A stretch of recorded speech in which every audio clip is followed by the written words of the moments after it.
आखिर क्यों राजा ने अपनी सातों बेटियों को घने जंगल में अकेला छोड़ दिया? क्या कोई राज था या कोई मजबूरी?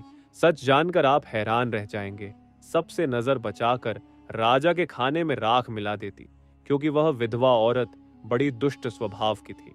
वह जल्दी जल्दी से राख मिलकर राजा का बना हुआ भोजन खराब कर देती थी। धीरे धीरे राजा को भी अपने खाने में कुछ खराबी महसूस होने लगी।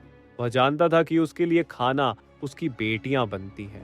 राजा अपनी पुत्री से बहुत अधिक प्रेम करता था, इसलिए वह समझ नहीं रहा था कि उसकी पुत्रियां उसके खाने को क्यों बिगाड़ देती हैं।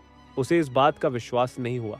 एक दिन राजा ने सोचा कि सच्चाई जानने के लिए मुझे अपनी पुत्री पर नजर रखनी चाहिए, क्योंकि मेरी बेटियां मेरे लिए ऐसा तो नहीं कर सकती है कि वह मेरा खाना बिगाड़ दे।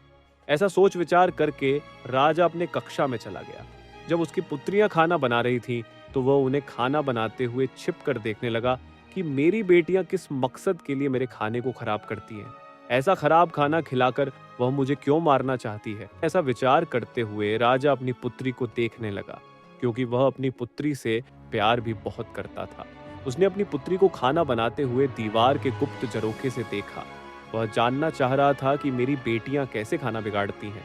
उसकी सातों लड़कियां बड़ी सावधानी से चावलों को धो रही थी और बड़ी स्वच्छता से भोजन को तैयार कर रही थी। जैसे ही सभी प्रकार के भोजन बनकर तैयार हो गए, तो उसने देखा कि उसकी बेटियों ने बड़ी सावधानी और स्वच्छता के साथ भोजन को चूल्हे से दूर हटाकर रख दिया। इसके बाद राजा ने जो देखा, उसे देखकर वह बड़ा ही आश्चर्यचकित हुआ।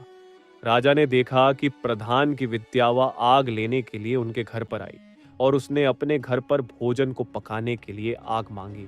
तभी सुनीता उसे पर क्रोधित हो गई और उसे खरी खोटी सुनाने लगी। जब देखो मुंह उठा आग मांगने चली आई है। नेक्स्ट पार्ट देखने के लिए इस चैनल को सब्सक्राइब कर लें। धन्यवाद।